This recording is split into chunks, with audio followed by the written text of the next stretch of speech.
is pleased to bring you our feature presentation. Have to return some videotapes. Have to return some videotapes. Have to return some videotapes. Have to return some videotapes. Have to return some videotapes.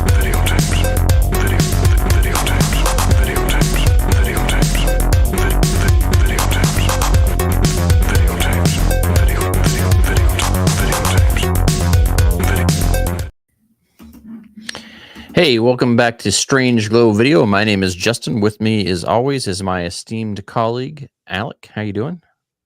Thanks for inviting me on tonight, everybody. Yeah, I'm doing pretty great. Big fan of the show. Yeah, so Alec is back. So he's had a busy couple of weeks.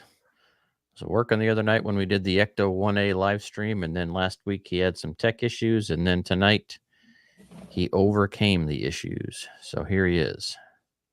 Yeah, live and in the flesh. Troubleshooting and shit. Good times. I just fed the cats. Came in here, so Yoshi's pretty lively right now. Oh, he's thanking you for the food. Thank you, sir. Yeah, so tonight we're going to cover the original Halloween 1978. Not to be confused with the reboot by Rob Zombie or the bizarrely titled Halloween from 2018, which is a good movie. I like that one. Yeah. I mean, there's a shitload of sequels in this series, but obviously this is the one that started it all. So it's got some credibility to it. Holds up pretty damn well.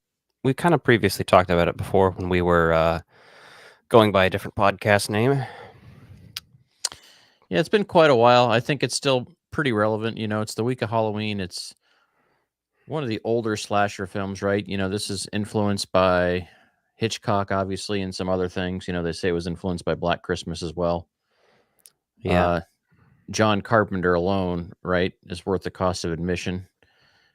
He directed it. He did the screenplay. He did the music. So this is really a John Carpenter masterpiece, really is what I would say. Yeah, John Carpenter is one of those multi-talented people. I love that he does the scores for his own movies. If I ever directed a movie, I would do the score too. Yeah, I think that's one of my favorite things about this, because the fact that he wrote it, he directed it, and he did the music to it, and it's got such a fucking iconic score, man. Like when you think about the score of this movie, it's pretty classic. And a hot take about the score here. Yeah. I think that the theme is not the best piece of music in the movie.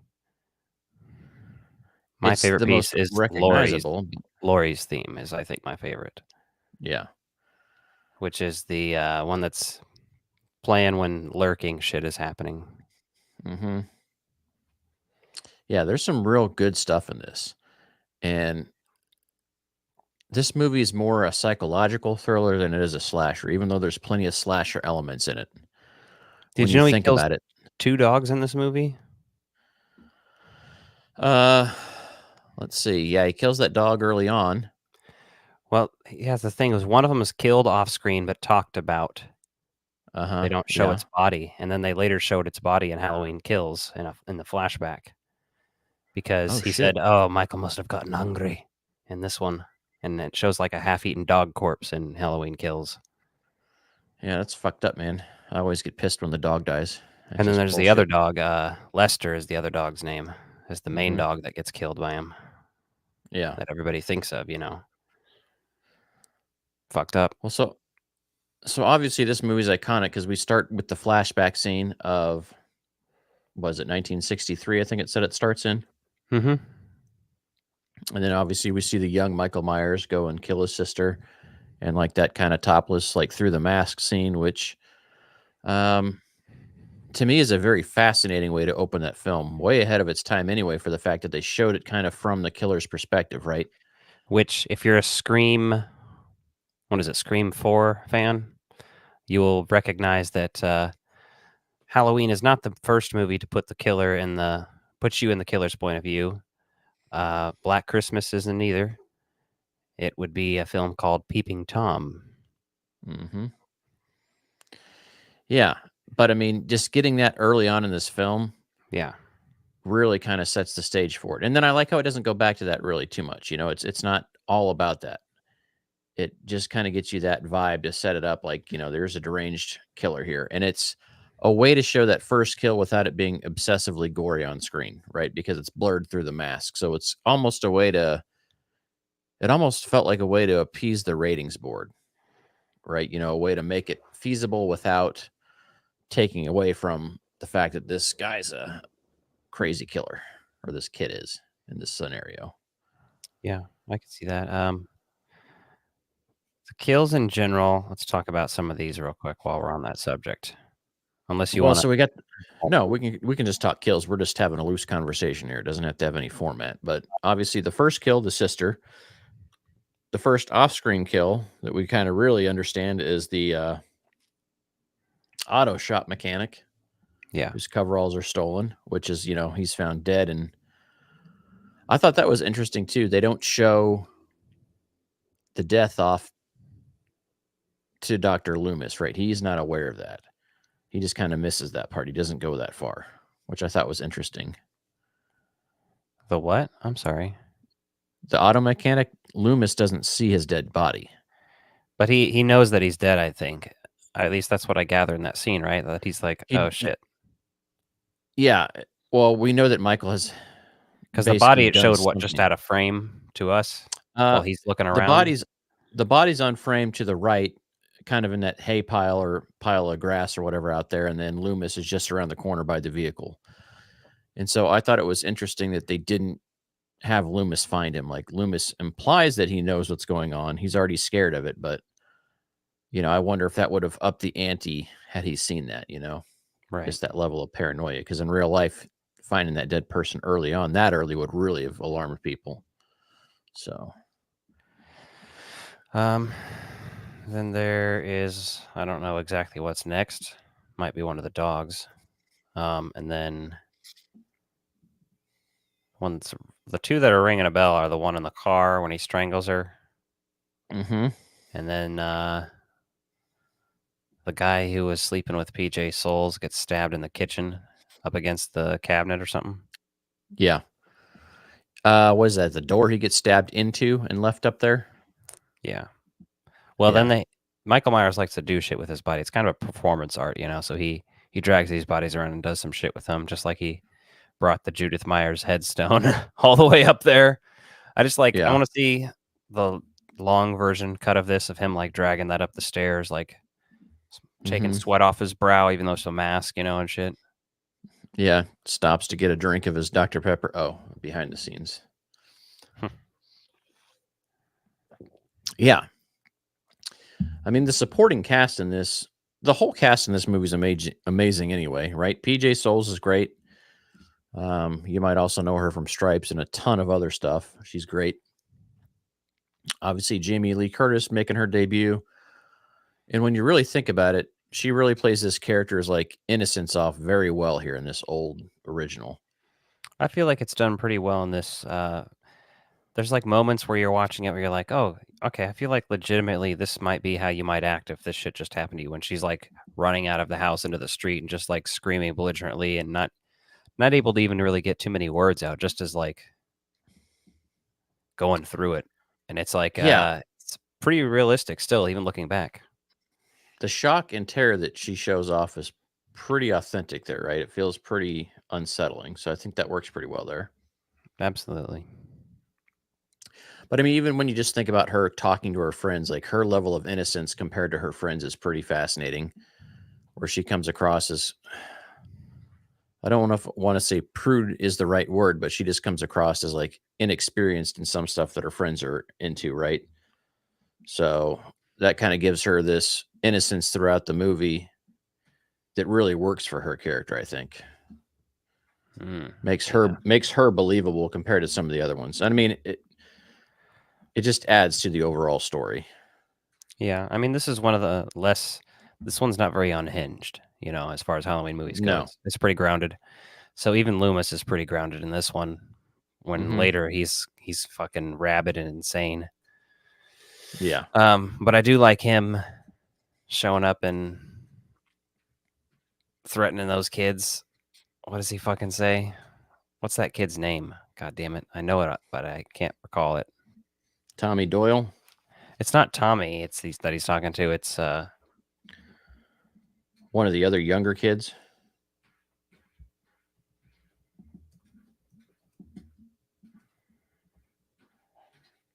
Yeah. Oh, yeah, it's Lonnie. That's who it is. Hey, Lonnie, get your ass away from there. And they're up near the house, and then the cop comes up behind him. Yeah. That's just a quick little scene. I just like him trying to scare kids away from the Myers house and shit, because he's like he's waiting for Michael Myers there, you know. Well, yeah, he's trying to scare him away now, and that's interesting too, because he almost comes across a bit deranged on his own there, like with his obsession with Michael. That's what I'm saying. It's close right there. That's like his little unhinged moment in this one. Yeah, for sure.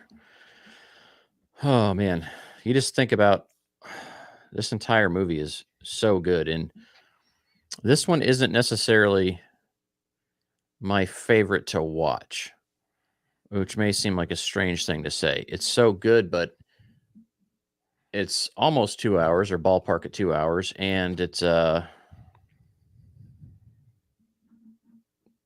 a few pacing issues, and I wouldn't say they're necessarily issues, but for me, as far as it seems like they could have trimmed up the movie a little bit, but I totally understand why it is as long as it is, because it's to build the suspense. It's to give you a little bit emotional weight to these characters, to understand these characters a little bit, especially that first opening act where we see how slow paced it is.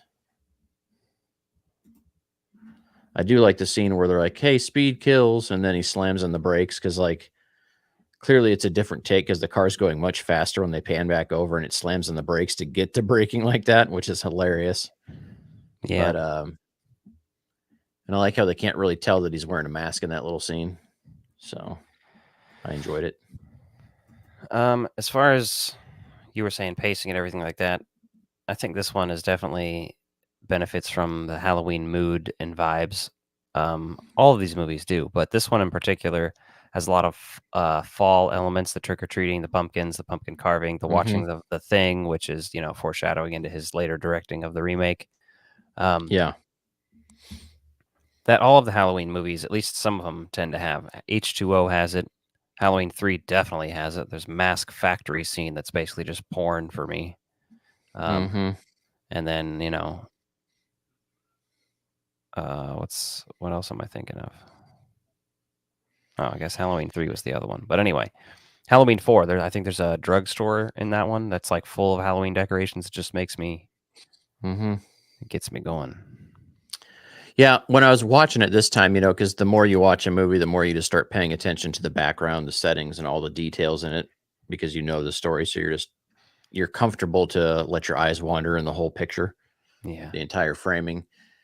And we know there's a few scenes where you can kind of see the palm trees in the background, just like you can in Nightmare on Elm Street. Some of those things where I feel like they did a little bit better job in Halloween than Nightmare on Elm Street as far as hiding some of those things.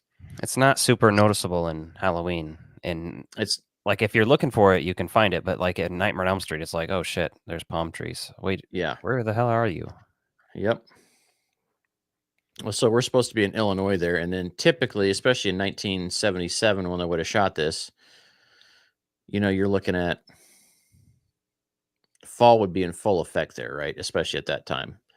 And then we see how few leaves are on the ground in California at that point. I mean, California still has the seasonal change, but it's not as drastic as the Midwest. So just those little things. And I'm like, there's enough leaves on the ground that it's believable.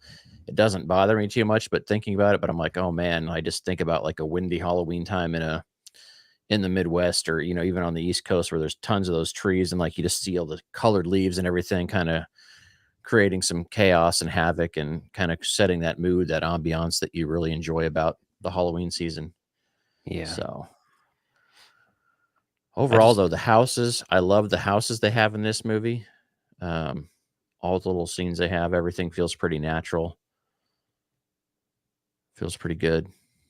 I like, okay, let's talk about the framing of some of these shots, especially the most iconic ones that you see pictures of all the time. You see T-shirts of like, maybe the most iconic is either Michael Myers behind the sheets out the window, outside the hedge, outside the school, driving the car. Driving the car. Let's talk about that. I love how they set that up. Like, do you think he could drive a car? And they're like, well, someone was giving him lessons. And I'm like, what? Yeah.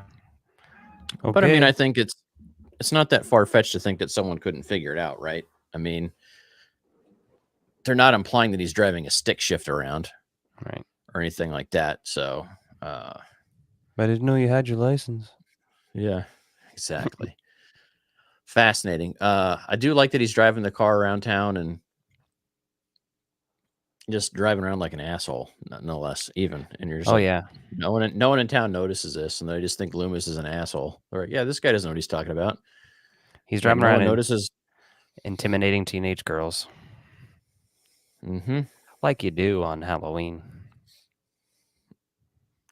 Apparently so. At least that's what this guy thinks. And then, yeah, all the iconic scenes, like where he's behind, standing outside the bush. That's pretty iconic. Where Laurie sees him there, and then she gets that panic, and then we go down there to look for him, and he's gone. And there's that kind of like fear and paranoia there. Like, I almost wonder how much more terrifying this movie would have been had they not shown the intro like they had and just had her start seeing somebody and no one else sees them, right? Is like what you would think, is she losing her fucking mind? Like, psychologically, what would that do to the audience? Would be fascinating to me to see.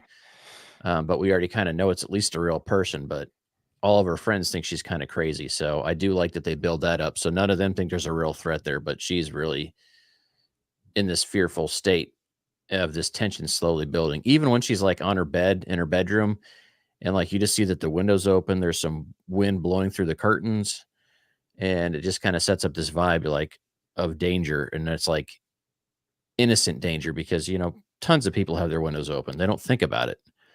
So to have your window open all casually and like this just kind of creates that element of like shit can happen at any time. Yeah. Even though there's lots of moments where nothing's going on like that, it just sets you up to psychologically put yourself in this room where all these things could happen at any given moment. So I think the ambiance of this movie really works for it. Even when I think the pacing is a little slow at times for my taste, I totally get why they did it and how that works and affects the entire film. Yeah.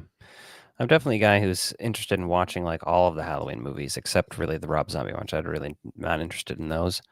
But like, there's certain ones that I think are like, oh, this one's like really good, or like this one's really entertaining. This one's more like goofy slasher vibes.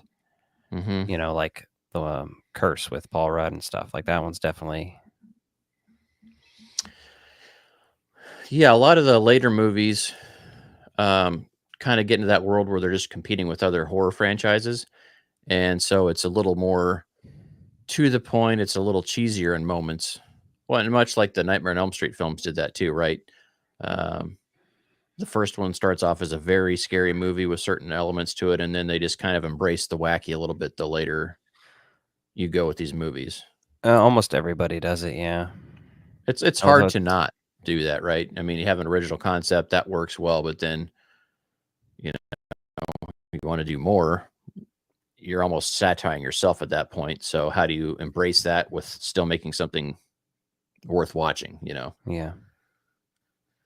Obviously to different levels of success throughout the many, many sequels. And, you know, this is one franchise that was really like, yeah, we don't really like those sequels, we're going to ignore them. And yeah, we don't like those other sequels, we're going to ignore those too. And we didn't like the reboot. So, you know, this franchise has really had a lot of ups and downs as far as the way the storyline goes, right? It feels like a fucking Marvel Cinematic Universe at this point in time, because all the timelines you can branch off from this shit. Well, yeah, it's pretty fascinating. I compare it to Godzilla and Texas Chainsaw, because both of those, like Texas Chainsaw rebooted from the original multiple times. Godzilla's done it and Halloween has done it. But Halloween has done it to different degrees too. Like There's two universes where Laurie has Michael as a brother, and then there's a universe where they're not brother and sister, which is the newer universe. One of those universes, she has a daughter and dies. The other universe, she has a son and doesn't die, and then dies. Yeah. And then there's Halloween 3, which is on a solid gold. I don't care what anyone says about Halloween 3. I fucking love that movie. It is hands down one of my favorites. I really just wish they would have just called it Season of the Witch. I don't even care. I just don't. Oh, It's yeah. fine. What Yeah. everyone that wants to argue, oh, it's not a Halloween movie. Well, if you don't know, the whole story behind that was that after the two Michael Myers movies, they wanted to do like a trilogy of movies that loosely kind of had ties together. So, okay, that was supposed to be the first one in Halloween themed movies that took place on or around Halloween that were like a scary movie trilogy. So, I love that movie though. Everything about it is so good. Yeah, I watched it already this season. Hell yeah, so did I. Yeah, I got the 4K Blu-ray collector set of that. It's fucking absolutely fantastic. Beautiful. Beautiful set. So what else to say about this original Michael Myers movie, right? It's pretty fascinating with how this stands the test of time, and it's aged very well. The music has aged very well. And I think a lot of people try to capture the essence of this movie in many ways. Yeah. Obviously, Friday the 13th was the biggest one that, like, they knew what they were doing. They were just like, yeah, let's cash in on that. Yeah. And that's interesting as well, because I mean, obviously that one went from being just like a revengeful mother to like a very paranormal story.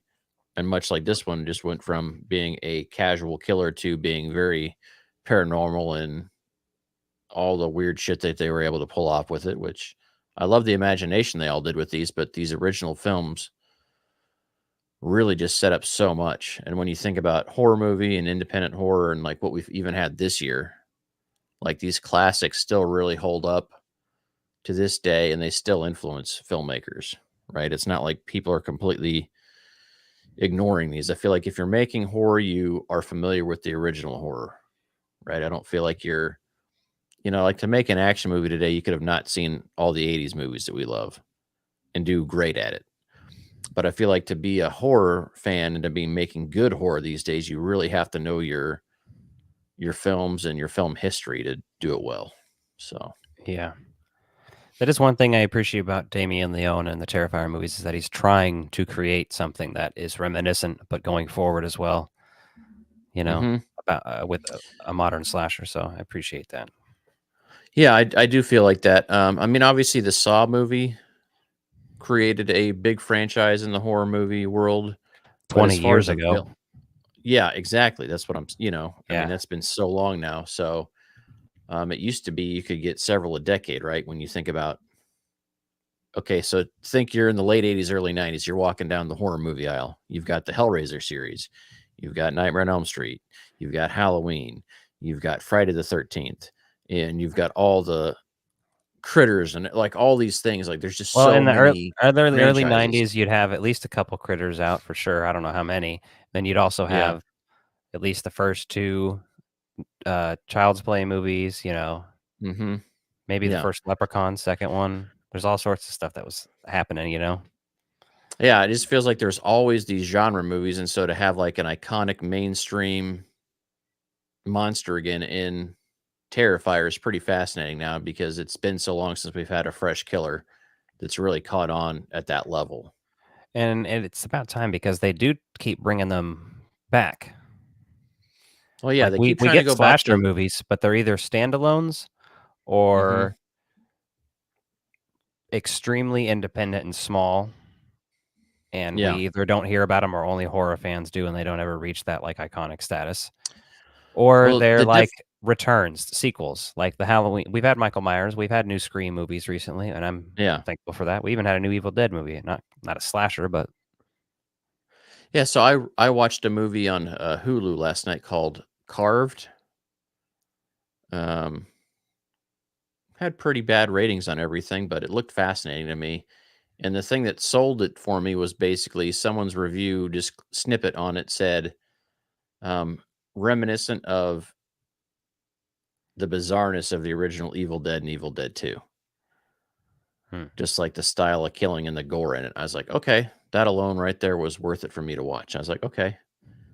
Like Liz did not like it. She thought it was terrible. I had a good time watching it. It was silly. It was over the top. It was gruesome in almost a comical way. So it was good. I mean, it's not like going to be one of those movies. It's great, but they obviously leave the door open for a sequel. But I think so much modern horror is direct to streaming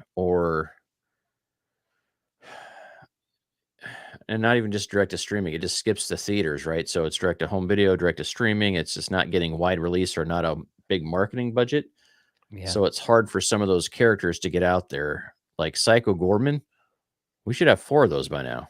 There's not a second Psycho Gorman, but there is a Freaky Frankie, I think, is out right now. Okay. That is that director's second movie, and it's like hold on, let me look it up. Let's talk about that real quick. I think that's what it's called.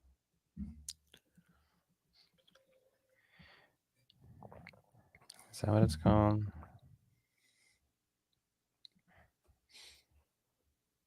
Freaky Franco. Oh, that's what it's called.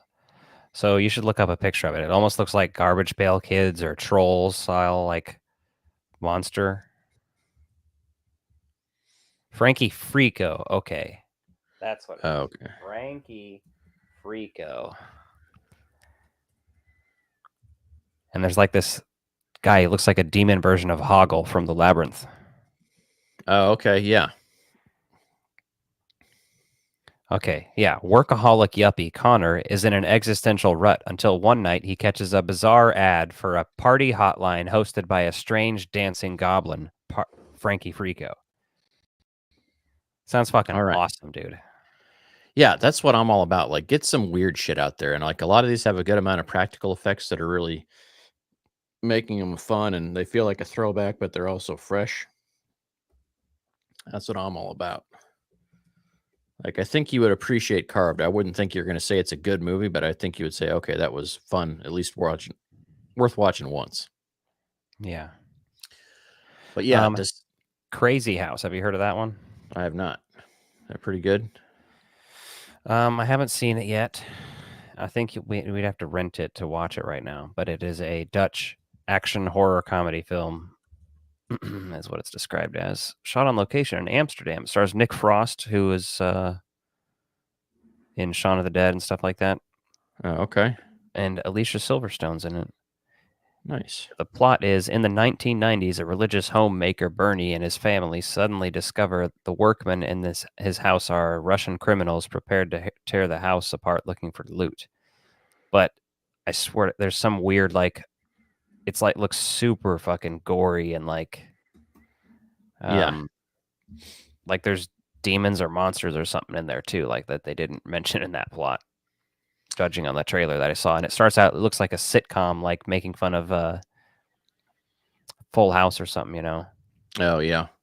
Like that's the vibes it gives. Like it's trying to be a Full House type show, and then all of a sudden it's dead alive. Hell yeah, that would be amazing. The other interesting thing I watched recently, I watched the series on Peacock called Hysteria. Bruce Campbell, about a metal band, and takes place in the early 90s around the Satanic Panic. So that was pretty interesting, fun series. Just glancing at it, I think a lot of people might dismiss it as being derivative of Stranger Things, but it's drastically different than that, just because it has an ensemble cast of high schoolers and adults. I mean, there's obviously going to be some overlap there, but it's a lot more different than what you'd expect. So I had fun watching that one. Here's something interesting. So this company that I was telling you that the guy who put out Frankie Frico and Psycho Gorman owns a company that's called Astron 6, if I'm reading correctly here. Oh, it says it was founded in 2007, defunct in 2020, but somehow Frankie Frico is still listed on their filmography. But either way, They made the movie Manborg in 2011. And I believe the score was done by a teacher from Crass. Oh, nice.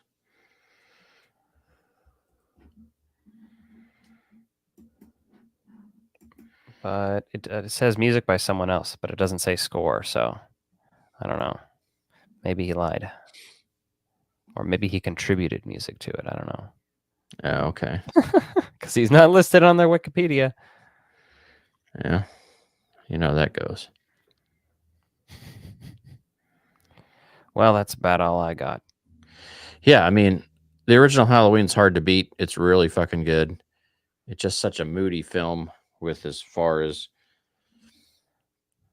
there's just so many things that ripped it off. And that's not always a bad thing, right? We've got a ton of great horror movies that followed this. We needed it. Yes. Without this movie, this was really a pivotal movie to set up horror in the 80s, right? And I mean, because you had Hitchcock's era of making tons of shit. And then